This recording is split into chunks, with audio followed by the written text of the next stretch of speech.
Muito bem, estamos aqui para concluir mais um trimestre da nossa revista da Escola Dominical da CADB, da Convenção das Assembleias de Deus do Belém. E nesse trimestre nós estivemos estudando o profeta Isaías, o profeta messiânico. Isaías é considerado o príncipe dos profetas e o profeta que mais falou de Jesus. Não que os outros não falaram, mas Isaías ganha com o número de profecias. É também o livro do profeta Isaías o mais cotado do Novo Testamento. De todos os profetas, Isaías é o que tem mais referências ao Novo Testamento. Para muitos, Isaías foi considerado o quinto evangelho. Então, nós vamos abordar Isaías 64 a 66, concluindo assim o livro de Isaías nesse trimestre, onde nós vamos abordar aqui os novos céus e nova terra. Isaías 64 a 66 possui um total de 61 versos.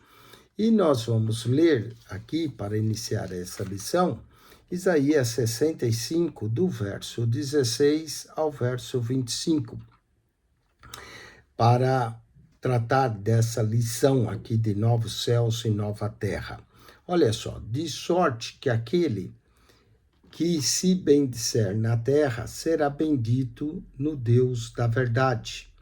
E aquele que jurar na terra, jurará pelo Deus da verdade, porque já estão esquecidas as angústias passadas, estão encobertas diante dos meus olhos, porque eis que eu crio céus novos e nova terra, e não haverá lembrança das coisas passadas, nem mais se recordarão.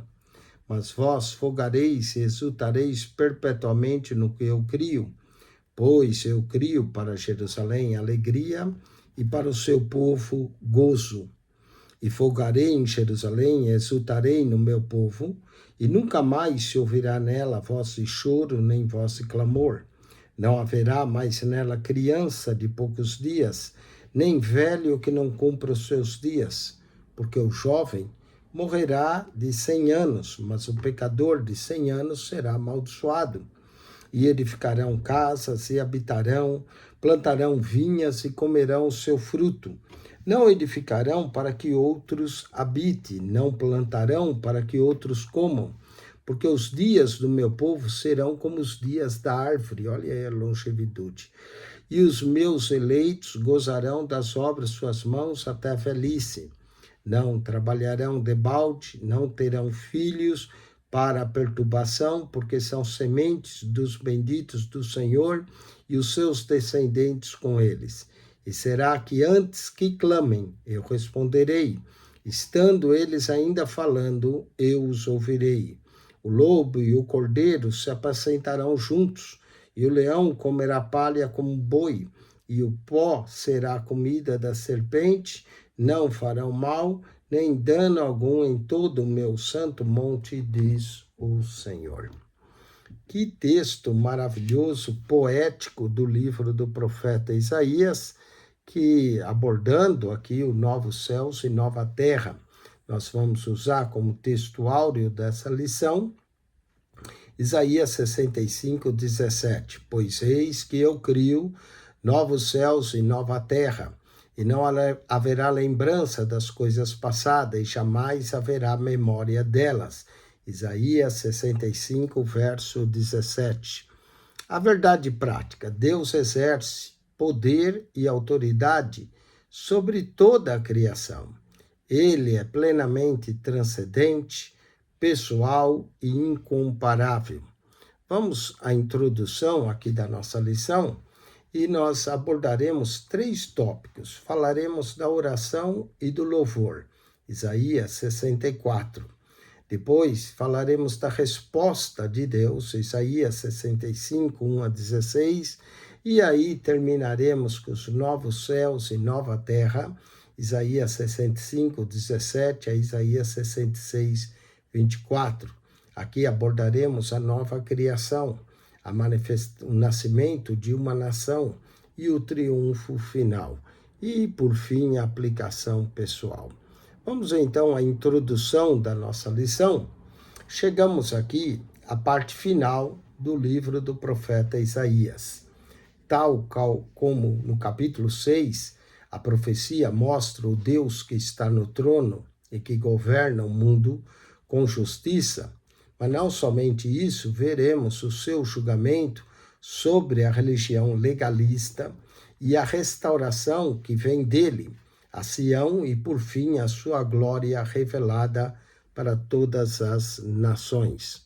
Abordaremos aqui oração e louvor, Isaías 64, verso 1 ao 12, representando tanto Israel quanto os cristãos. Isaías ergue a sua voz como um arauto da intercessão, implorando ao Senhor que assista o seu povo. O Deus que operou maravilhas no passado é invocado agora para intervir novamente no cenário mundial. Isaías 64, versículo de número 1. Se fendesse os céus e descesse, se os montes se escoassem diante da tua face. Olha só que verso interessante. Se fendesse o céu e descesse. Aqui vem tratar da descida de Deus à terra. O capítulo 54 continua com a oração que foi feita no capítulo 63, do verso 7 ao 19. É uma continuação. Isaías é que clama para que Deus venha, como no passado, rasgando os céus, para que façam tremer os montes na sua presença, e para que ferva as águas, a fim de que o seu nome seja reconhecido e temido pelos seus adversários. O profeta reconhece as obras feitas pelo Senhor aos seus antepassados e diz que nunca se viu um Deus que assim trabalha para aqueles que nele esperam. Sem dúvida, é um belo exemplo de oração por um avivamento da igreja e a expectativa daquilo que há de acontecer na segunda vinda de Cristo. Apocalipse, capítulo 1, verso 7, que todo olho o verá, ele virá nas nuvens. Vamos a Isaías 64, 4. Porque toda a antiguidade não se ouviu com os ouvidos, nem se percebeu com os olhos, se viu um Deus que além de ti, que trabalhe para aquele que nele espera. Que maravilha, não é? Temos um Deus que trabalha para aquele que nele espera. Vamos ao apóstolo Paulo, faz citações dessa passagem ao se referir à grandiosidade dos propósitos de Deus em 1 Coríntios 2:9. Quem conheceu a mente do Senhor, não é? As profundezas de Deus, em 2:10. O Senhor Deus trabalha para aqueles que nele esperam. Somente ele intervirá em eventos da humanidade para guardar o seu povo a cumprir os seus desígnios e propósitos. Para Isaías, toda a história comprova que Deus é soberano sobre tudo. Só ele é o Santo de Israel e que pode se autodenominar. Dessa forma, anelando ver a grandiosidade de Deus, o profeta menciona em sua confissão os pecados do povo, a imundície, dizendo que as nossas justiça não passa de trapos de imundície. Também descreve a indiferença do povo no verso de número 7. E já ninguém há que invoque o teu nome. Fala também da obstinação do povo no verso de número 8. Mas agora tu és o nosso Pai, nós o barro e tu o oleiro, e nós obras das tuas mãos. O amor de Deus descreve a sua essência. A ideia de um Deus plenamente transcendente é a mesma de um Deus plenamente pessoal, que está presente nas nossas vidas. Ele é um ser ardentemente preocupado conosco, o que torna-o o incomparável Deus. O verso 6 a 8 do capítulo 64 diz que somos imundos e que ele é o oleiro, mas todos nós somos como um imundo e todas as nossas justiças como trapo da imundície. Todos nós murchamos como a folha e as nossas iniquidades como um vento nos arrebata. Olha o verso 8, mas agora, ó Senhor, tu és o nosso Pai. Nós somos o barro e tu o nosso oleiro. E todos nós a obra das tuas mãos. Todos nós obra das tuas mãos. O profeta aqui faz confissão de seus pecados e se queixa de suas aflições. Ele intercede por si e pela nação, dizendo que estão imundos no espírito e na alma e que as justiças humanas são impuras e para nada mais servem, pois elas não podem libertá-los. Isaías lembra novamente que Deus é seu pai, o pai de Israel, e o oleiro que moda como barro. Isaías, mas agora, Senhor, tu és o nosso pai, e nós o barro. Somos obras das tuas mãos, lembrando que ele molda a nossa vida como barro.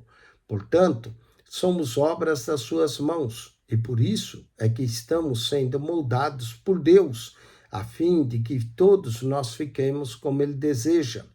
O profeta ainda pede a Deus que considere o que está acontecendo às cidades de Judá, que estão em ruínas, Jerusalém destruída e queimada, e o templo também não existe mais, que foi reduzido a cinzas. Tudo que era precioso para eles foi arruinado. Será que Deus continuará impassível diante de todas essas calamidades? Castigá-las além da conta? Era insuportável para ver tudo isso. E aí vamos à resposta de Deus, Isaías 65, verso de número 1 ao 16. Fui buscado pelos que não perguntavam por mim. Essa é a resposta de Deus. Deus declara ao profeta que está chamando um povo que antes não conhecia o seu nome, mas que virá a conhecer, pois o seu povo israelita o provocou demais com as suas obras de idolatria. Novamente, foi buscado pelos que não perguntavam por mim, achado por aqueles que não buscavam. A um povo que não se chamava ao meu nome, eu disse, eis-me aqui. Aqui o Senhor responde à oração que foi precedente, feita pelo povo, em Isaías, capítulo 63, verso 15, capítulo 64, 12, porém lança em rosto o fato de que todo aquele tempo não havia sido buscado pelo seu povo. Essa frase do profeta denota o afastamento e a falta de intimidade com Deus que eles sentiam, como se jamais tivessem sido o seu povo. Então, eles estavam afastados. Aqui temos grupos que seguiram por caminhos distintos, uma maioria feita por apóstatas de Judá e uma minoria que se mantinha justa e fiel. Esse segundo grupo é o povo remanescente. Verso 2 diz, estendi a mão a todo dia a um povo rebelde, que caminha por caminho que não é bom após os seus pensamentos. E aqui mostra esse povo aqui rebelde, que tinha se afastado, mas ao mesmo tempo é um povo remanescente, que fala que é chamado dos gentios que virão a se converter a Jesus nos tempos do Evangelho, pois teria o coração mais aberto à sua doutrina e não viriam a questioná-lo, como os judeus constantemente o faziam, tentando se justificar quando citava as Escrituras. Vejamos a rebeldia de Israel no verso 3. Povo que me irrita diante da minha face, de contínuo sacrificando em jardins e queimando incenso sobre tijolos. Mesmo com as exortações e com a própria mão de Deus, estendiam para eles os judeus, rejeitaram o Senhor. Por isso, Eles são sendo rejeitados por causa da rebeldia, da teimosia e da idolatria com que irritaram a Deus. Nada incomodava mais a Deus do que a permanência do seu povo naquelas práticas abomináveis da idolatria, do paganismo. Assim, o castigo divino era inevitável, pois visava punir o pecado presente e preparar o remanescente, que é simbolizado pelo cacho de uva no verso 8. Assim diz o Senhor, como quando se acha mosto em cachos de uvas, dizem, não desperdiceis, pois há bênção nele. Assim farei por amor de meus servos, para que não destrua a todos. Aí, não destruir a todos, vai sobrar um remanescente. Mesmo com a maioria das uvas estragadas e bem poucas boas e doces, o Senhor ainda acha razões afetivas, tal como um bom agricultor, para preservá-las. Dessa maneira, Deus poupa o remanescente do seu povo e agora se volta para os gentios, os quais serão chamados pelo seu nome, pelo nome de Jesus, pelo nome de Cristo, cristãos. Isaías 65, 9, lemos assim: e produzirei descendência a Jacó e a Judá, um herdeiro que possua os seus montes, e os meus eleitos herdarão a terra, e os meus servos habitarão nela. O Senhor aqui faz distinção entre fiéis e idólatras. Por isso, nem todo Israel será rejeitado, mas somente os judeus apóstatas, que experimentarão a ira divina.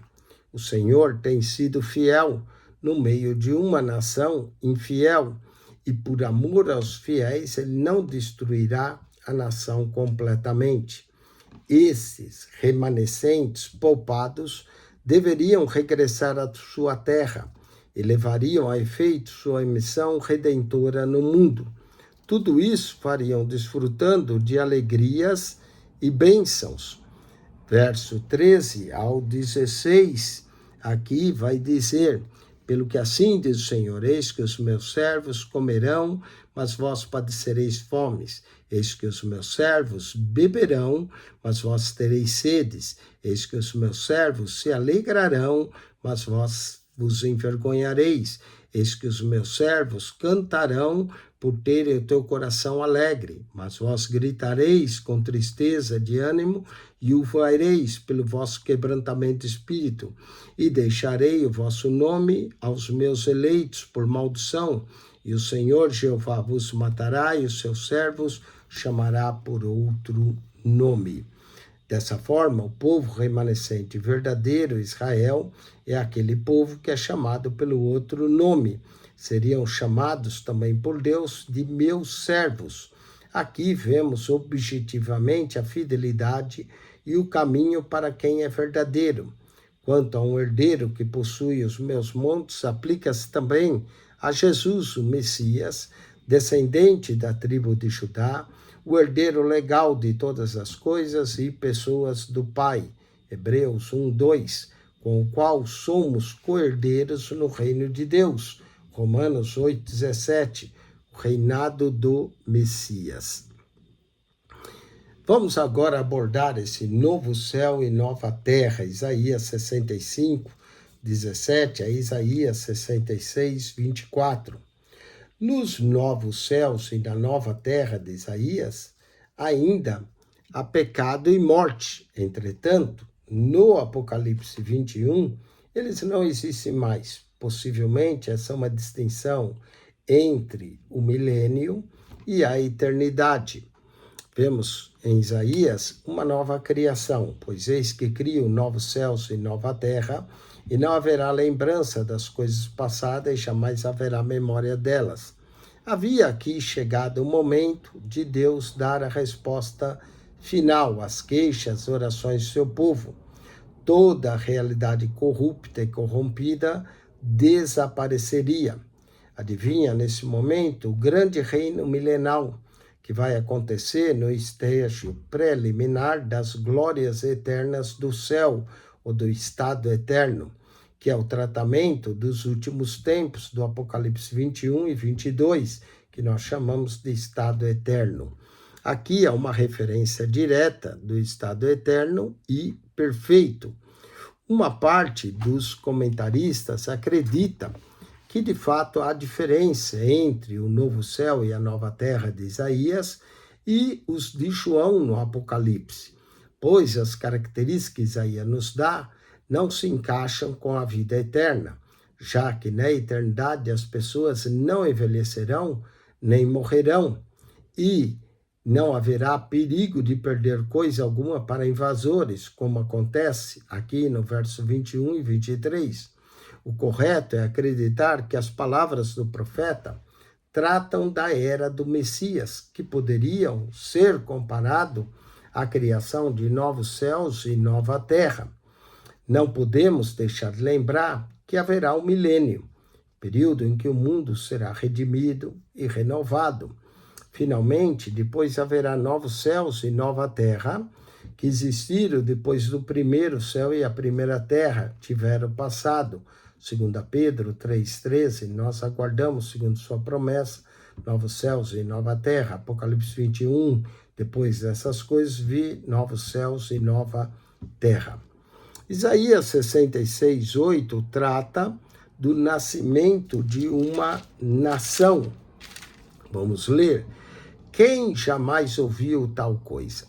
Quem viu coisa semelhante? Pode, ao acaso, nascer uma terra num só dia?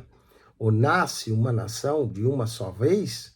Pois Sião, antes que lhe viessem as dores, deu à luz a seus filhos. Parece aqui não haver plena concordância entre os comentaristas sobre a aplicação dessa profecia. Quanto à passagem, questiona: nasce uma nação de uma só vez. Surgem diferentes hipóteses aqui. Primeiro, temos o retorno dos exilados. Alguns entendem que a nação mencionada refere-se aos exilados libertos pelo decreto de Ciro, o persa, que lhes permitiu retornar a Israel, Esdras 1, verso 1 ao 14. Outros têm uma interpretação mais atual disso e aponta disso para a fundação do moderno Estado de Israel, que interpreta que esse cumprimento dessa profecia se deu no evento histórico de 14 de maio de 1948, quando Israel foi reconhecida pela Organização das Nações Unidas como uma nação. Então, nasceu num único dia essa nação independente após quase 2 milênios de os judeus estarem dispersos da sua terra. Outros ainda, comentaristas, acreditam que é o nascimento da igreja. Alguns teólogos associam essa profecia ao nascimento da igreja. O verso menciona um tipo diferente de parto, no qual a mulher dá luz antes de sentir dores. A mulher seria Sião. Os filhos que nasceram podem ser os salvos descritos em Atos capítulo 2, que foi um evento miraculoso e admirável e marcou o início da igreja. E falemos ainda de um cumprimento escatológico. Muitos creem que o cumprimento definitivo dessa profecia, dessa nação, ocorrerá imediatamente antes do milênio, quando Cristo derrotará as forças do anticristo e estabelecerá o seu reino físico na terra. Apocalipse 19, verso 11 ao 21 e Apocalipse 20, verso 1 a 6, que iremos reinar com ele. Então, note que há pelo menos 4 interpretações de Isaías 66, verso 8. Vamos ao triunfo final. Isaías 66, verso 22. Porque como os novos céus e a nova terra que hei de fazer estarão diante de mim, diz o Senhor, assim há de estar a vossa posteridade e o vosso nome. Perceba aqui claramente que as palavras introdutórias desse último capítulo de Isaías foram adicionadas a um povo impenitente de Israel. Nas condições em que os judeus se encontravam, não poderiam agradar a Deus. Tampouco lhes era permitido construir um templo para ele. Verso 1 e 2 do capítulo 66. Assim diz o Senhor: o céu é o meu trono e a terra é o escabelo dos meus pés. Que casa me edificareis vós? E que lugar seria o meu descanso?